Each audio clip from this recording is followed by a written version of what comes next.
I hate discounting. I'm guilty of it, you're guilty of it, we're all guilty of it. It's the default response when we're trying to attract new customers and grow our top line sales to make our product more attractive to the market. It's easy to knock 10, 15, even 50% off the sales price. I mean, we can get so obsessed with discounting that it becomes standard practice in our business. However, rarely do we take a step back and truly understand the cost of this run-of-the-mill approach to winning new customers. Now, as an accountant and specialist in e-commerce business models, I will comfortably tell you that discounting is the #1 killer of profitability. It's a default tactic often deployed by amateur marketers to acquire new customers or founders who are not confident in their product. Now, don't get me wrong, I am not against discounting as a tactic, but what I've found is that many founders are discounting their products without understanding the financial and long-term consequences to their business. It's a dangerous habit that is entrenched in most businesses, particularly in e-commerce. So, in this short video, I will unpack how much discounting is really costing your e-commerce business. And in the next series of videos, I'll offer recommendations on how you can start to wean yourself off this deadly habit. But first, a quick lesson on Finance 101. Okay, so there are 4 ways you can improve the profitability of your business. They are, you can increase prices, sell more volume, decrease your direct variable costs, or decrease your fixed operating costs. Now, the fun thing about these levers to improve your profit is that they are not created equal. In fact, increasing prices is the most effective way to maximize the overall profitability of your business. And this is because raising prices doesn't impact the unit cost of your sales. In other words, all of the additional dollars you make in price increases go directly to your bottom line profit. Now, when you offer discounts, the same thing happens, but in reverse. For every percent that you discount, that is a percent coming off your bottom line profit. Let's take a look at this example to demonstrate my point.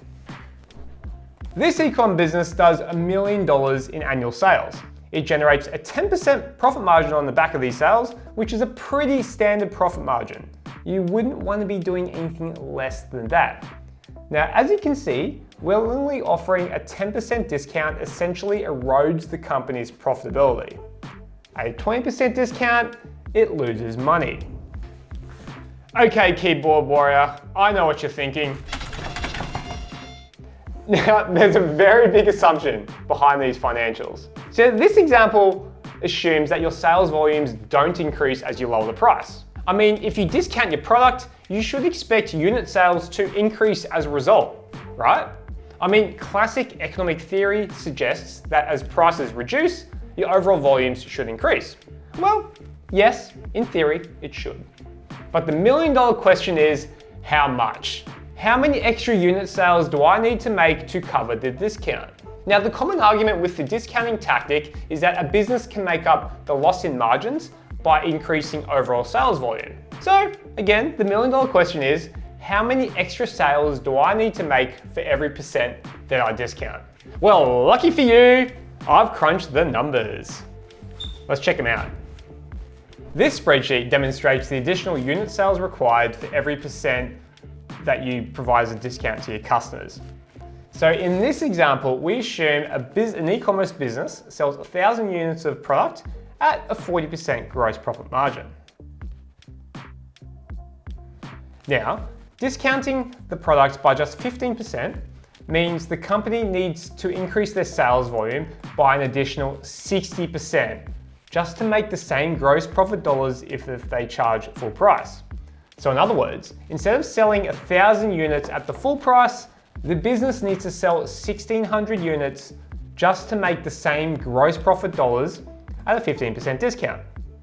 And here's the thing, if the business doesn't sell that additional 600 units under the discounted rate, the business is actually worse off from a financial perspective.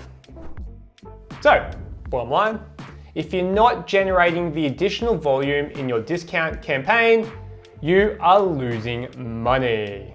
Use this calculator next time you run a discounting campaign to set a benchmark of the volume you need to sell in order to protect your margins. You can download this calculator in the comments. So one thing to note before we close, I must stress that you should never discount below your gross profit margins and expect to build a profitable business. I mean, you can't make up losses with volume.